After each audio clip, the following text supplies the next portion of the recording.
आजच्या भागामध्ये आपण पाहणार आहोत की जय आता केबिनमध्ये बसलेला असतो. तेवढ्यातच शरू तिथे येते. शरू तिथे आल्यावर जय तिला म्हणत असतो की आज ना मी एक बड्डे पार्टीमध्ये अनाऊन्समेंट करणार आहे. मग आता शरू विचारते की कसली? तेव्हाच गौतम आणि आसावरीच्या साखरपुड्याची. अरे वा, ही तर खूप मोठी गुड न्यूज आहे. खरंच ना, मला तर आवडली बाबा ही न्यूज. मग आता हे सरप्राईज आहे का?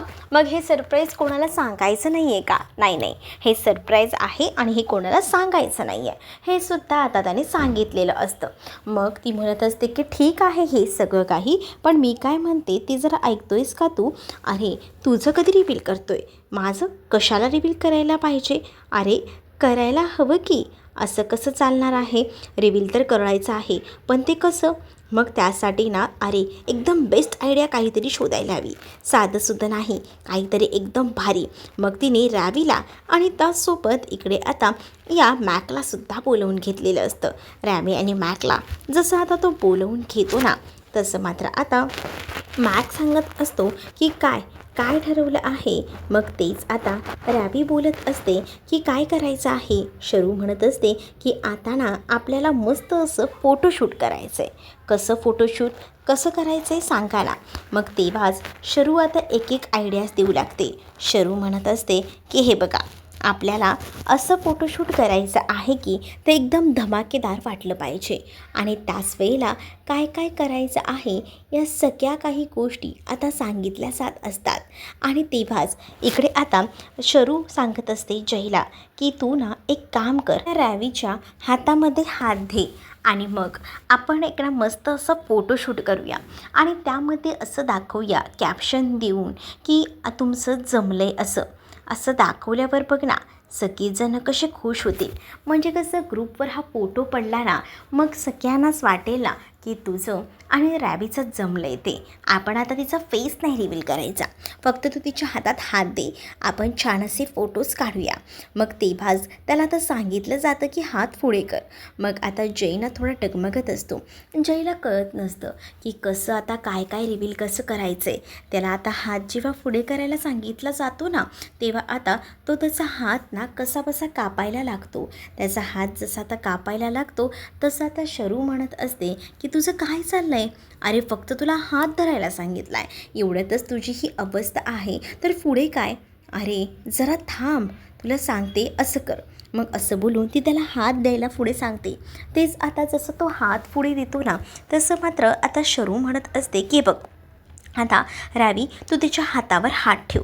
मग तेव्हासुद्धा ना जयला एकदमच ना अनकम्फर्टेबल फील होत असतं. कळतच नसतं की काय करू कसं करू ते. मग तेव्हाच जयने ना एक आपला हात ना शरूच्या हातात ठेवलेला असतो. शरूच्या हातात हात ठेवताना ना त्याला दुसरे काही सुचत नसतं, पण इकडे शरूच्या हातात हात देताना एक वेगळंच फिलिंग असतं. पण तेच दुसरीकडे मात्र आता इकडे जेव्हा रॅवीचा तो हात धरतो तेव्हा मात्र ना आता त्याचं वेगळंच फिलिंग असतं. ह्या सगळ्या गोष्टी होत असताना दुसरीकडे आता फोटो मॅक काढत असतो. मॅकने जसे फोटो काढलेले असतात ना, तसं आता शरू म्हणत असते की कसले मस्त फोटो आलेत. पण इकडे जयने ना शरूचा जो हात धरलेला असतो ना, तो अजून काही सोडलेला नसतो. आणि तो सोडलेला नसल्यामुळेच ना आता हे सगळे काही प्रकारचे आहेत ते घडत असतात.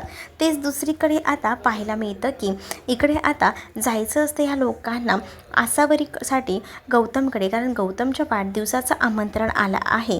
पण आपण आता गौतमच्या वाढदिवसाला जाणार तर आहोत, हे सगळं ठीक आहे, त्याच घरी जायचं ना मुळात मला टेन्शन आलं आहे, असंही आता सुभाष बोलत असतात.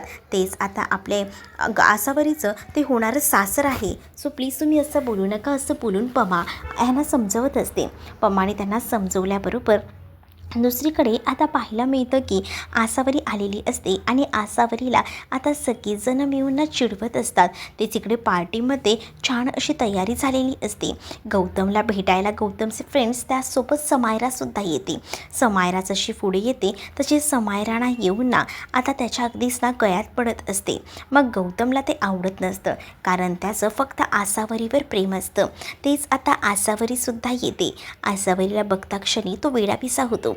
आसावरी आल्यावर तो तिच्याकडे एकटक पाहत राहतो आणि तो तिला म्हणतो की खरंच खूप सुंदर दिसतेस. आपल्या फ्रेंड्समध्ये तो आसावरीकडेच बघत राहतो. येताना पमाने खास गौतमला आवडतं ना म्हणून त्याच्यासाठी श्रीखंडसुद्धा बनवून आणलेलं असतं. गौतमच्या आवडीचं श्रीखंड आणल्यामुळे गौतमही खूप जास्त खुश असतो. मग आता गौतम म्हणतो की मला खूप आवडता काकू तुमच्या हातचं श्रीखंड. तेवढ्यातच आता तेजस्विनी बोलत असते की काय गरज होती या सगळ्याची, नाही आणलं असतंच ना तरीही चाललं असतं. नाही ते काय आहे ना, तुम्हाला तर द्यावंच लागणार ना, असं कसं, असं बोलून ती आता म्हणत असते की अगं तू बनवलं असेल कसं काय असेल ना, तो विचारही करवत नाही आहे बघ. म्हणजे तू तर केलं आहेस एक श्रीखंड, पण ती भांडी ते कपडं सगळं काही अरे रे रे रे विचार करूनच ना कसं तरी वाटते. मग आता या सगळ्या काही गोष्टी बोलल्या जातात तेव्हा मात्र आता दुसरीकडे ती म्हणत असते की ते त्यात काय एवढं चालतं, एवढं काही नाही त्याच्यात, असं बोलून आता मात्र ती थोडंसं का होईना शांत करायचा प्रयत्न करत असते. पण दुसरीकडे मात्र आता पाहायला मिळतं की इकडे आता आजीही म्हणत असते मी तर आज कमीच जेवणार आहे, कारण आहे ना मला मस्त असं श्रीखंडावर ताव मारायचं आहे. कारण आता बरेच दिवस झाले हे असं काहीसं खाल्लं नाही आहे ना, त्यामुळे आज मस्त असं खाणार आहे मी, असंही आता ती बोलत असते. तेच आता दुसरीकडे पाहायला मिळत असतं की तेजस्विनी बोलत असते की काय रे गौतम, तुला कधीपासून आवडायला लागले हे श्रीखंड वगैरे. तेव्हाच तिला तर सांगण्यात येतं की ते काय आहे ना काकूंच्या हातचं श्रीखंड मला आवडतं. गौतम आता सांगून टाकतो. तेच दुसरीकडे मात्र आता गुरुजीमध्येच आलेले असतात. गुरुजी जसे येतात तसं आता विचारलं जातं गुरुजी कसे काय मध्येच आले. तेव्हा गुरुजी म्हणतात की मला जयनेच बोलवून घेतलं होतं. का आणि कशासाठी? तेच आता जयने ना मला आमंत्रण दिलं होतं. जयने मला सांगितलं होतं साखरपुड्याचा मुहूर्त काढायचा आहे आणि यासाठी स्पेशली बोलवलं आहे. मग आता जेव्हा सगळ्यांना समजतं की गौतमचं आणि साखरपुडा आसावरीचा होणार आहे तेव्हा मात्र आता सगळ्यांनाच ना खूप आनंदाचा धक्काच बसतो. हे सगळं ऐकल्यानंतर ना आता कोणाला काय रिॲक्ट करावं कळत नसतं. तेजस्विनी तर एकदमच टेन्शनमध्ये येते, कारण तेजस्विनी विचारही केला नव्हता की हे असं सगळं काही असेल. त्यामुळे तेजस्विनीला टेन्शन येतं. तेवढ्यातच सगळ्यांच्या मोबाईल्सवर ना आता मेसेज वाचू लागतात. जसे आता सगळ्यांच्या मोबाईलवर मेसेज वाचतात तसं मात्र आता सगळीजणं मोबाईल्स बघतात. मोबाईल ऑन केल्याबरोबर सगळ्यांनाच आता ते फोटो आलेले असतात आणि ते फोटो बघून ना सगळीजणं चकित होतात. बापरे, हे फोटोज, आणि मग आता हे कधी जमलं, कसं जमलं, काहीच कोणाला कळत नसतं. मग या गोष्टी जेव्हा आता बोलल्या जातात तेव्हा मात्र कधी आणि कसं जमलं ना यातच सगळ्यांना प्रश्न पडलेला असतो. तेच आता दुसरीकडे मात्र पाहायला मिळतं की खरंच जमलं आहे का हे? हो खरंच जमलेलं दिसतंय. पण हे कधी जमलं, कसं जमलं यामध्ये सगळ्यांचाच एकदम प्रश्न पडलेला असतो. कारण जयने ना ह्या गोष्टी कोणाला सांगितलेल्या नसतात. पण आता मात्र या सगळ्या गोष्टी जेव्हा सगळ्यांना समजतात ना तेव्हा मात्र आता धक्काच बसतो. कोणीच इमॅजिनही करू शकत नव्हतं की एवढं सगळं काही आहे. पण आता समायरासाठी हा मोठा धक्का असतो. समायराला वाटलंसुद्धा नव्हतं की जय काही प्रेमात वगैरे कोणाच्या पडेल.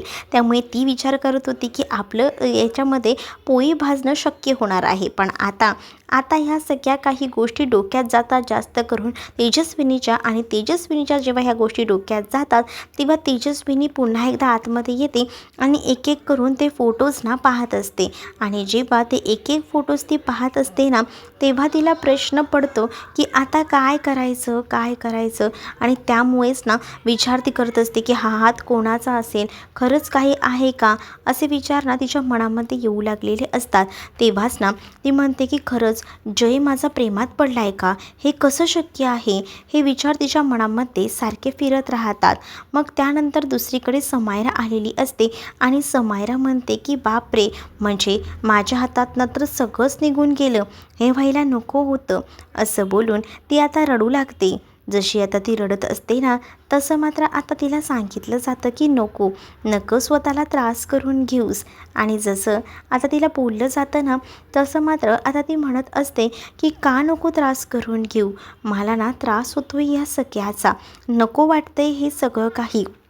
मग तेव्हाच दुसरीकडे आता पाहायला मिळतं की इकडे मात्र ना आता जेव्हा तेजस्विनी म्हणत असते की ह्या गोष्टी मला थोड्या भयंकर वाटत आहेत, कोण असेल ही? पण तो तर कंपनीत कोणत्या मुलीसोबत बोलतसुद्धा नाही, मग कोण असेल? कोणासोबत आता त्यांचं ठरलं असेल? या गोष्टी ना सारख्या आता तिला त्रास देत असतात. समायरा तर म्हणते की माझ्या हातातनं माझा गौतम गेला, तुम्हाला सांगत होती की ह्या सगळ्यामध्ये अडकवू नका तुम्ही, पण कुठे ऐकलत माझं? अडकवलंत ना, झालं ना तुमच्या मनासारखं, पण माझा गौतम ना मला काही झालं तरी हवा आहे, तुम्ही काही करा पण हे लग्न मोडून टाका. असंही करून ती आता कांगावा करू लागते. जसं आता ती जोरजोरात कांगावा करते तसं मात्र इकडे आता पार्टीमध्ये धमाल रंगलेली असते. इकडे आता यांचा साखरपुडा वगैरे ठरलाय याचा आनंद ना खूप असतोच. त्याचबरोबर आजीने जयचंसुद्धा जमले हे बघितलेलं असतं, त्यामुळे सगळ्यात जास्त आनंद इकडे आजीलासुद्धा झालेला असतो. आजी आता तेजस्विनी जशी समोर येते ना तसं तिचा हात घेऊन उड्या मारायला लागते आणि तेजस्विनीला म्हणत असते की खरंच ग तेजस्विनी, आज ना तू आहेस ना म्हणून हे शक्य झालं आहे. तू जर जयला ही अट घातलीच नसतीस ना तर या गोष्टी ना शक्यच झाल्या नसत्या. अरे मी विचार करते हे असं कसं काय होऊ शकलं. मग तेव्हाच दुसरीकडे मात्र समायरा खूप जास्त रागात असते. जयची अट मान्य झालेली असते त्यामुळेच ना आनंद झालेला असतो. मग दुसरीकडे गौतमला आणि आसावरीचं तोंड गोड करायचं म्हणून साक्षी त्यांना पेढे वगैरे देते. तेच इकडे आता आजीसुद्धा खूप जास्त खुश असते आणि ती तेजस्विनीला गोडाचं भरवते, सोबत पमालासुद्धा.